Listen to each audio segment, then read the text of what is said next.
এবার সমস্ত ভারতবাসীদের দিতে হবে নাগরিকত্বের প্রমাণ। এই নাগরিকত্বের প্রমাণ দেওয়ার জন্য আপনাদের কি কি কাগজপত্র দেখাতে হবে সমস্ত কিছু আপনাদেরকে এই ভিডিওটিতে একদম ডিটেলসেই জানিয়ে দেব। তো অবশ্যই ভিডিওটিতে আপনারা প্রত্যেকেই প্রথম থেকেই শেষ পর্যন্ত সঙ্গে থাকবেন।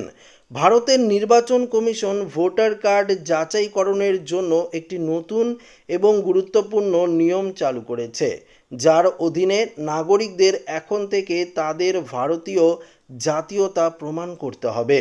এই প্রক্রিয়াটি বর্তমানে বিহারে শুরু হয়েছে এবং খুব শীঘ্রই পশ্চিমবঙ্গ সহ সারা দেশ জুড়ে কিন্তু এটি কার্যকর হবে বলে আশা করা হচ্ছে। এই নতুন নিয়মাবলীর মূল উদ্দেশ্য হলো ভোটার তালিকা থেকে অযোগ্য ভোটার, বিশেষ করে অবৈধ অভিবাসীদের বাদ দেওয়া এবং স্বচ্ছ নির্ভুল ভোটার তালিকা তৈরি করা। দেখুন এখানে পরিষ্কার আরও কি বলেছে, এখানে পরিষ্কারভাবে বলে দিয়েছে এই নতুন একদম দেখতে পাচ্ছেন যে এই নতুন যাচাইকরণ প্রক্রিয়ার জন্য প্রত্যেক নাগরিককে তাদের জন্ম তারিখের ওপর ভিত্তি করে নির্দিষ্ট কিছু নথি জমা দিতে হবে। বুঝতেই পারছেন যে আপনাদের জন্ম তারিখের ওপর ভিত্তি করেই কিন্তু নাগরিকত্বের প্রমাণ আপনাদেরকে দিতে হবে। কি কি নথিপত্র লাগবে সেটাও আপনাদেরকে জানিয়ে দেব। তার আগে দেখুন কি বলেছে, এই প্রক্রিয়াটি মূলত অফলাইনে একটি ফর্ম পূরণের মাধ্যমে সম্পূর্ণ করা হবে, যা আপনার এলাকার বুথ লেভেল অফিসার অর্থাৎ বিএলও বাড়ি বাড়ি গিয়ে বিতরণ করবেন। বুঝতেই পারলেন, আপনার যে এলাকার বিএলও রয়েছে সেই বিএলও কিন্তু বাড়ি বাড়ি গিয়ে একটি ফর্ম আপনাদেরকে দেবে। সেখানে আপনাদের কি কি করতে হবে, আবেদনকারীকে একটি নির্দিষ্ট ফর্মে নিজের নাম, ভোটার আইডি নাম্বার, ঠিকানা এবং অন্যান্য ব্যক্তিগত তথ্য পূরণ করতে হবে। জন্মের তারিখ অনুযায়ী আপনাকে নিম্নলিখিত নথিগুলো জমা আপনাদেরকে কিন্তু অবশ্যই দিতে হবে।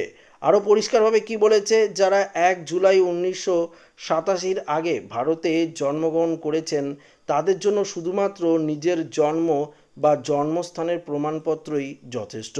অভারতীয় পিতামাতা যদি বাবা বা মায়ের মধ্যে কেউ ভারতীয় না হন তবে আবেদনকারীর জন্মের সময় তাদের বৈধ যে পাসপোর্ট এবং ভিসা একটি অনুলিপি অর্থাৎ ফটোকপি জেরক্স করে কিন্তু অবশ্যই আপনাদেরকে দিতে হবে। দেখতেই পাচ্ছেন যে একটি বৈধ পাসপোর্ট বা ভিসা একটি অনুলিপি করে আপনাদেরকে জমা করতে হবে।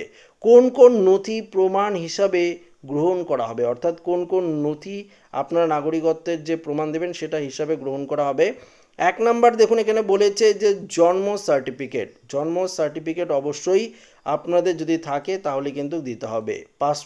পাসপোর্ট দেখালেও চলবে, প্যান কার্ড দেখালেও চলবে, স্বীকৃত বোর্ড বা বিশ্ববিদ্যালয় থেকে ম্যাট্রিকুলেশন বা শিক্ষাগত যে সার্টিফিকেট রয়েছে সেটি কিন্তু আপনারা যদি দেখান সেক্ষেত্রেও কিন্তু চলবে। তারপর দেখুন এখানে কি বলেছে, স্থায়ী বাসিন্দার যে সার্টিফিকেট রয়েছে সেটিও আপনারা চাইলে দেখাতে পারেন। ওবিসি, এসসি বা এসটি বা অন্য কোনো জাতিগত শংসাপত্র জাতীয় নাগরিক পঞ্জি অর্থাৎ এনআরসির জন্য আপনারা দেখাতে পারেন। ভূমি বা বাড়ির দলিলের মতো সরকারি যে নথি রয়েছে সেগুলোও কিন্তু প্রযোজ্য হবে নাগরিকত্বের প্রমাণ হিসাবে। তো বুঝতেই পারলেন কি কি নথিপত্র আপনারা দেখাতে পারেন। তো আশা করি ভিডিওটি প্রত্যেকের ভালো লেগেছে। ভিডিওটি ভালো লাগলে লাইক করে নেবেন, বন্ধুদের সাথে শেয়ার করে নেবেন, নতুন হয়ে থাকলে চ্যানেলটিকে সাবস্ক্রাইব করে নেবেন। ধন্যবাদ।